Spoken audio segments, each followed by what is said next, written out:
battered fish, except it's not battered, it's wrapped in rice paper and then air fried. It looks good, but would it actually work? Well, lucky for you, I'm gonna test this out today along with 2 other viral recipes to see if this low calorie hack is actually worth the hype. To dip the rice paper and make a sort of batter, I'm gonna make an egg wash using a touch of paprika, some curry powder for flavor and color, bit of garlic, salt and pepper. Give that a good mix. So I'm gonna get the rice paper and fully coat it in this egg mixture on both sides. And here we have the fish, which I've coated in the same seasonings as this batter paper. Get the fish in the middle, and then we're gonna wrap this over the fish so it's fully covered, and then fold that in to fully encase the fish. Then carefully place your fish into the air fryer, and I'm gonna bake this for about 8 minutes at 180 degrees.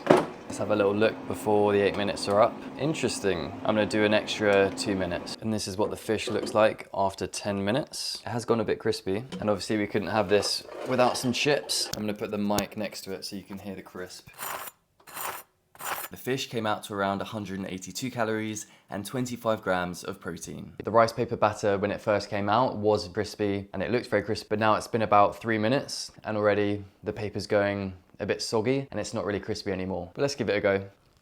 It's almost steamed the fish, so it's actually given the fish a really nice texture. But I think the steam is the problem, and that's why the actual rice paper has gone soggy quite quickly. The actual flavor is really nice, it's seasoned well. If you're expecting a nice, crispy, crunchy batter, it's definitely not that, which is a shame because the videos make it look really good. So I think it's one of those situations where it looks great on camera, but it doesn't quite have the same effect in real life. I'm a bit disappointed by the fish and how crispy it turned out, but hopefully this next one can redeem itself. The next recipe that we're trying is a pizza pocket. So it's the same situation as before. We're gonna dip this rice paper all over in that egg mixture. And for this one, we're gonna use 2 pieces stuck together. So we're gonna start by laying down tomato sauce, some cheddar cheese, a slice of Edam cheese to give a nice cheese pull. Then you could add whatever protein you want to on here. You could choose pepperoni or some sliced meat. I'm gonna go for some pre-cooked chicken, just to make things easy. Now it's time to roll this up.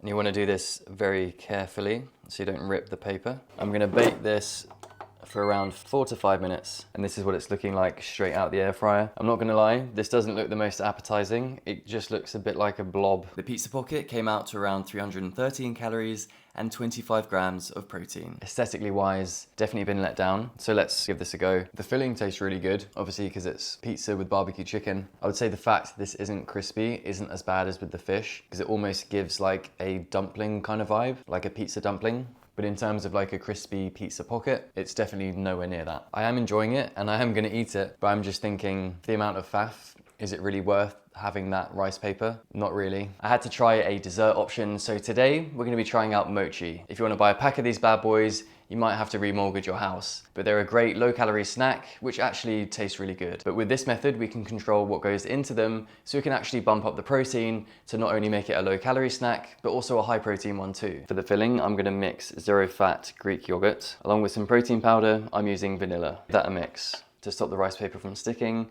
I'm just gonna put down some corn flour. Same procedure as before. We're gonna wet the paper and put that onto the plate with the cornstarch. Then I'm gonna add the yogurt into the middle, and I'm gonna add strawberries into the middle. I would have loved to have used mangoes like she did in her video, but there's not really any point because the ones in the UK just taste like wet cardboard. And then I'm gonna put that into the freezer for about 30 minutes. Let's cut it open and see if we can get a decent cross section. Okay, that looks pretty good. The mochi came out to 138 calories and 21 grams of protein. Out of all the recipes that I've tried today, this one looks the most legit. So let's see how it tastes. It looks good, but it doesn't really taste that nice, and it doesn't really taste that much like mochi. Yes, it has a chew to it. It's almost a bit too firm, a bit too stiff compared to mochi, which is softer, just an overall nicer texture. Like it is chewy, but it's tough and not that nice to eat, unfortunately. If I'm honest, I'd rather just have a yogurt bowl with berries. That would be much more enjoyable, which is a shame because this could have been a great little high protein snack to bring a bit of variety and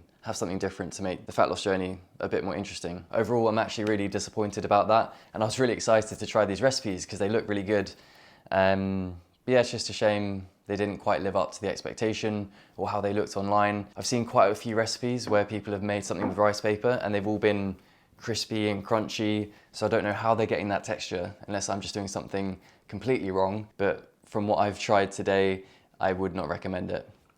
Which is a shame because I thought it was going to be a really good hack. Overall, the calories and macros were good. The food didn't taste bad, but for me, I don't think the effort of using the rice paper is worth it, and I wouldn't make these again. Thanks for watching. I hope you enjoyed the video, but at least now you know that potentially rice paper isn't a hack that everyone seems to make it out to be. If you enjoyed this video, please give it a like and subscribe for more content from me.